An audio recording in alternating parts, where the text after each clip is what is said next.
She was a bright and ambitious girl, a 17-year-old, just days shy from her 18th birthday. He, on the other hand, was a convicted rapist who slipped through the cracks of the UK immigration system. What would happen when these two individuals' paths crossed leaves the whole country shaken to its very core. This is the story of Jeshma Raithatha, the teenager who lost her life in a brutal attack on her way home from school. A young, very young girl minding her own business, and Viktor Dembovskis, the man with a violent past and no business being in the UK. Hi Digestives, welcome to Crimes Digested. This is a place where we try to digest senseless crimes if possible. If you're new here, welcome. And if this is not your first time seeing my face, I just want to take a quick second to thank you for taking time out of your day to join me. On Crimes Digested, we attempt to delve into some of the most perplexing true crime stories happening around us every day, and sometimes they're sad, sometimes unbelievable, some are even unexpectedly funny in the most tragic of ways. We cry together here, okay?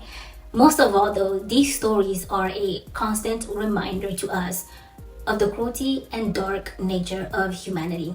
Today's story not only has those aforementioned elements, but this story will have you baffled by the messiness of everything, okay? So come on in, join me, come on in. This story could have been avoided had things been handled with more care, more finesse. And a family is still suffering from this failure decades later. Very quick disclaimer, and then we will jump into the story, I promise. Everything in this video is alleged, okay? And sometimes my own personal opinion that nobody asked for. But most of the information is stuff that you can also find online. So I encourage you to form your own opinions. And if you notice anything misleading, any information that's missing, or if you just notice something completely wrong, I encourage you to please leave it down in the comments so we can all learn from one another, because it's never too late to learn something new, and I love to learn, okay? Anyways, with that said, I just want to ask you, as always, to try to be respectful to each other down in the comment section. I want us to just create a safe space, you know, for everybody to share their thoughts, their opinion, even what they ate today, whatever they want to share. Space is our room, okay? I'm sure we all want a clean room and a welcoming space, right? I don't know where that analogy came from. I'm kind of spitting bars, so I'm just gonna roll with it. I'm gonna roll with it. With that, we're gonna jump into the story. I just want to say before we get into the story though, I have this thing where when I'm tired, I get hyper what's the word? Hyper bubbly? I don't know if that's the word. I get extremely like energetic, right? And this case is a very sensitive case for me personally. So I also do a nervous laughter thing that I think may seem like I'm being like disrespectful to the case or the persons involved in the story, but I just want to put it out there, and my own little personal disclaimer that is not the case. That is not what's happening. I just have nervous laughter and I get extremely hyper when I'm tired. So anyways, let's jump into today's story. As always, you already know what's up. I'm gonna introduce you to the involved parties of today's case really quickly, starting with Jeshma Raithatha. I really hope I'm saying her name correctly. If I'm not, I don't even know how you can correct me, but I'm almost certain that I'm not. So please bear with me, okay? My apologies in advance. And also, the name will be like appearing on the screen, maybe here or here momentarily, for your own personal viewing pleasure. So yes, Jeshma Raithatha was extremely bubbly and hardworking. She was an A-level student at the Claremont High School in Kenton, located on the northern west side of London. Does that sound right? I feel like it sounds weird. Is it northern west, northern western, or northwestern? Let me know down below if you know how to say that correctly. English is not my mother's tongue, as you can see, so please don't judge, okay? Anyways, Jeshma had ambitions with big dreams, as she should, okay? Period. And I feel like her dream is one of those that at least 50% of us at some point in our lives probably considered doing. She wasn't asking for too much. She just wanted to become an actress or a singer. She wanted to become an artist in some capacity. And listen, I'm going to be vulnerable really quick for a second here and say that I definitely thought I could become an actress or something equivalent to that in the past, okay? If I'm being completely transparent, I still think about it. So if you know any casting directors, send them my way. I'm not even joking. I'm so serious. This is like a very serious request. And this is just between us. So don't go telling nobody. Don't be a blabbermouth to anyone. But I went as far as to sign up to a modeling agency when I was, I think, 13 or 14 years old. I even received an email responding to my application with location and dates for an audition. But it seemed sus to me.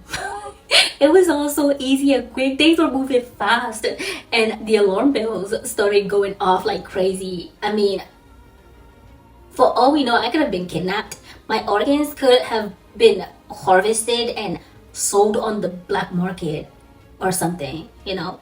And my poor sweet dad, may he rest in peace, was ready to drive me there. But I was like, on second thoughts, you know what? I think I'm good. But I digress. Back to the story. Jeshma was known for her kindness, her intelligence, and the close relationship that she had with her family, especially her younger sister Nishma. Those two were as close as siblings could be. They were two peas in a pod. And these bonds that she nurtured so effortlessly would come crumbling down on May 16, 2005. The 16th was a day just like any other day. It was a Monday. She woke up that morning. She got ready. She left for school. Once she got out of school, Jeshma walks over to the bus stop as usual. Nothing new. She boarded the bus, headed to her house. But within that short period between her getting on the bus and the bus dropping her off at the next stop, something no one would have ever imagined possible happened, and Jeshma never made it home. Her parents and her sibling were waiting, at first expectantly, for her to walk through the doors any second. I'm sure that the parents weren't thrilled with her. In that moment, I mean, what could possibly keep her out for so long? Why is she not home? But soon enough, that disappointment was turning into worries, concern. And as the time went on, the whole house was tense with really anxious feeling. They were sharing looks between each other. They were just looking at each other. This was unlike her.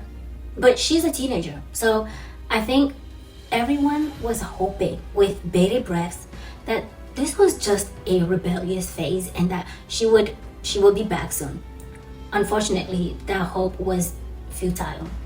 By evening, as the sun began to set and as the streetlights were starting to illuminate the city, her family was finally coming to the conviction that Jeshma wasn't coming home. And with this realization, they called the police. They called to report her disappearance, as they should. But this one phone call made in disbelief, confusion clouding over their fear of the unknown would turn into an 8 days long search for the 17-year-old, as Jeshma's family and friends were tormented by the uncertainty of what they were going to find, if they find anything at all. They were, I'm sure, bewildered. How can any of this be real? I don't think anything can prepare a person for something like this. Like, no one really thinks that it could happen to them, you know? You hear about it and you may see it on the news, you see it on movies all the time, but it feels far-fetched, very distant. It doesn't feel like an everyday person will go through it. you're here barely making ends meet, and you're trying to make it through your your life, the day, the week. You think, sure, something like that does happen, but not to you. Who would really benefit from targeting you? Nobody has anything to gain from that. And I think most of us do our very best to not stand out or make any enemies to avoid situations like this. But the more you look into these stories, cases, the victims are almost always the everyday person, the next door neighbor. About a week into the search efforts, the police finally catch a break on May 24th. But her story doesn't end the way that everybody had hoped it would. Jeshma's body was discovered partially clothed in an undergrowth just off of a public pathway in Greenford. This is a path that she walked regularly, one that she knew probably like the back of her hands. She wasn't doing anything out of the ordinary, nothing new. She wasn't doing anything she shouldn't be doing. Not that that would warrant her passing in such a brutal fashion. I'm just saying she more than likely felt safe being in that environment. At least she should have felt safe. But on that fateful afternoon, anywhere else would have been safer for Jeshma than that road. Once she was found, the police were now faced with more questions, new challenges. They needed to find the perpetrator and the answer to the questions of why, who. The body was sent to autopsy, and upon further inspection, it was revealed that she had been brutally awarded and stabbed 6 times in the heart. The wild thing about all of this is the fact that this attack happened in broad daylight, and her body was then carefully hidden in brambles and foliage. Her assailant can only be described with one word: bold. You can tell just by the manner in which they covered up the evidence of their cruelty. You can tell this wasn't the first time. You can tell they've committed this egregious act before. The only fortunate thing, if you can even call it that, in this whole unfortunate situation is what was left behind by the attacker. You see, forensic evidence found on Jeshma's clothes and body would lead the investigators to a shocking suspect. 43 years old Viktor Dembovskis, originally from Latvia, had a violent criminal history, including 2 convictions for violent R-wording at a knife point. I told you this was not his first rodeo. He had practice. And in both cases, he ambushed these women on the streets, assaulted them in isolated locations, and walked away. Despite his colorful criminal history, in 2003, Viktor entered the UK under the European free movement rules and ends up settling on the west side of London. So in 1992, the European free movement rule, also known as the freedom of movement, was established, and the main objective of this, I guess you can call it act, allows citizens of European Union member states to move and reside and work freely within the borders of any other European Union member states, as long as they were not an undue burden on the social welfare system or a public safety issue in their chosen member state. It was due to this free movement rule that Viktor entered the UK, where he found work at a car wash and lived 200 yards from Jeshma's home. His criminal record, his criminal history, was never just closed to UK authorities during his immigration process, which was a massive oversight that would soon prove fatal, because soon after Viktor came, he became an undue burden to their public safety. Very quick side note before we continue, but according to the University of Google, my personal favorite university, UK left the European Union due to a laundry list of reasons, which, good for them. It seems like being part of the Union was a big risk, considering the fact that a known and convicted criminal was able to slip through the vetting process. I'm just saying, But I also saw some sources saying that that's not so, like saying otherwise. So do with that what you will, okay? But again, this is what I read on Google, so don't come for me. Anyways, back to the story. Victor, he was immediately charged for murder and forwarding of Jeshma. A warrant was then issued, and the police were now tasked with locating the man and extraditing him back to the UK.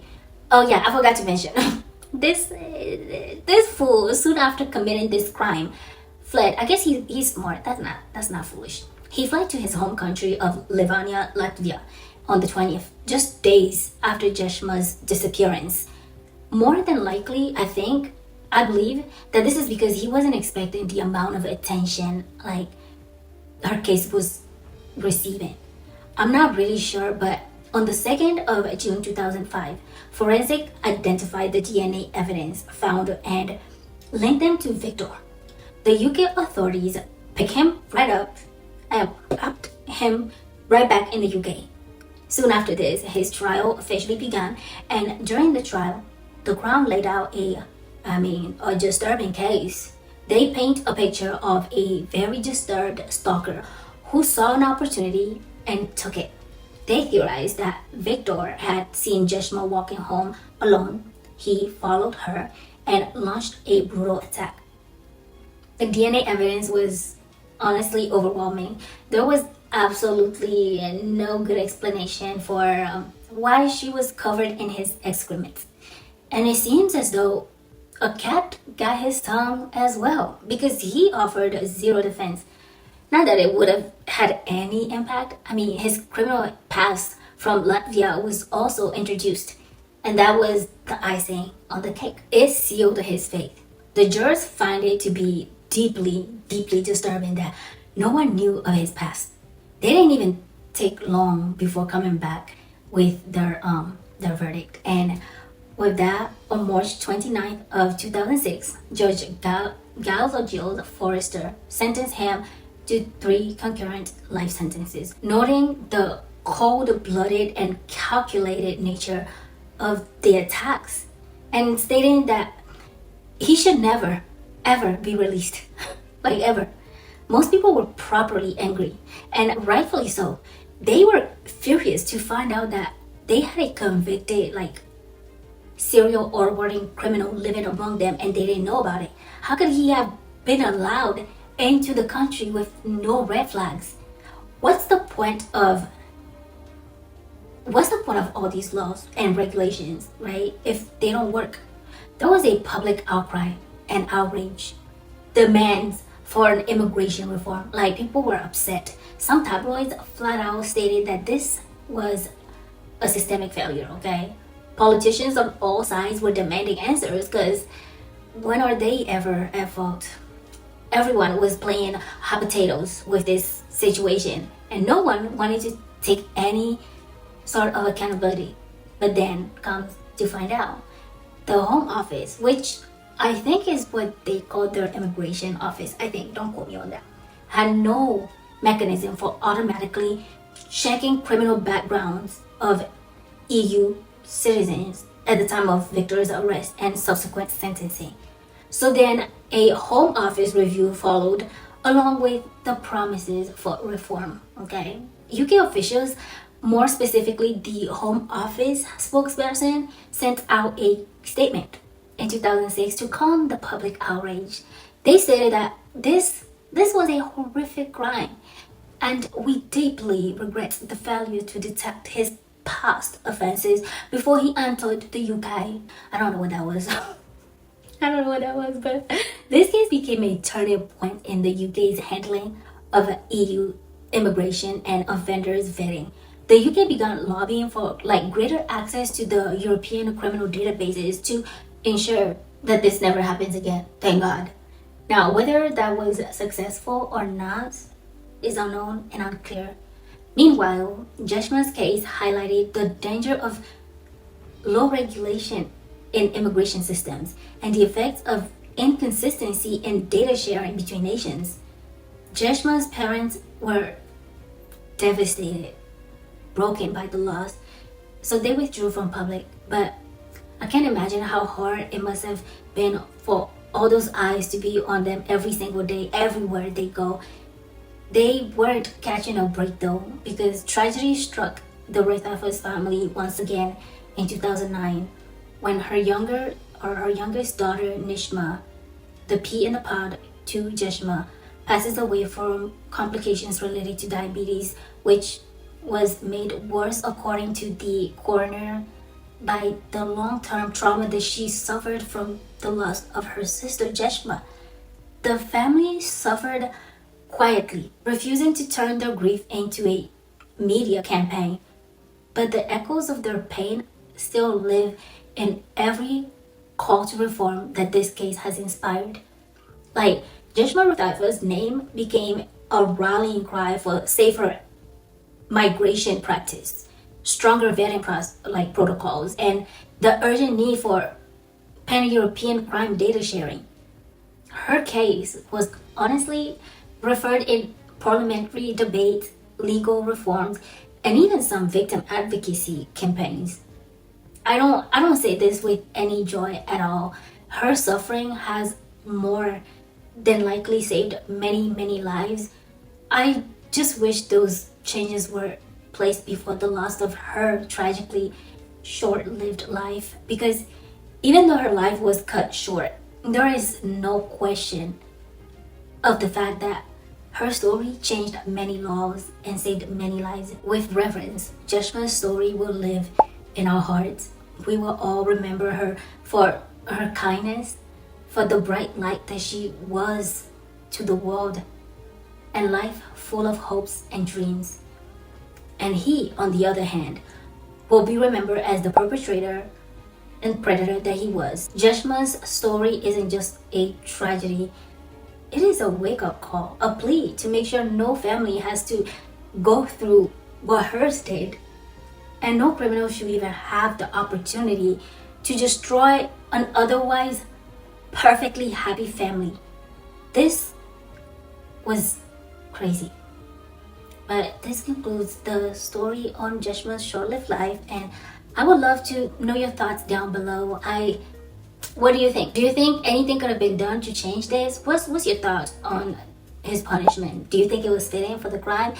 If you're not from the US, I would like to know how the immigration process works from your country. And if you're in the US and know something interesting that you don't think too many people would know about of the US immigration system, go ahead and leave it as well, so we can all read about it and have a discussion down below in the comments. But I just want to know about whatever is on your hearts, okay? So yeah, thank you for joining me though on this crazy wild story about Jeshma's life and the tragic end to it that could have honestly been avoided. Had the system not failed her, it would have been avoided.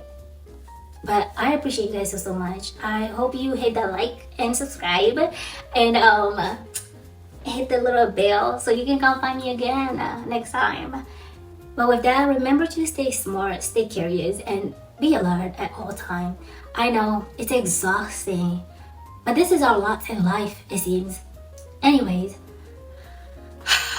that's it. That's the whole case. I hope you have a fantastic day. I will see you in the next video, so make sure you subscribe. Okay. All right, bye.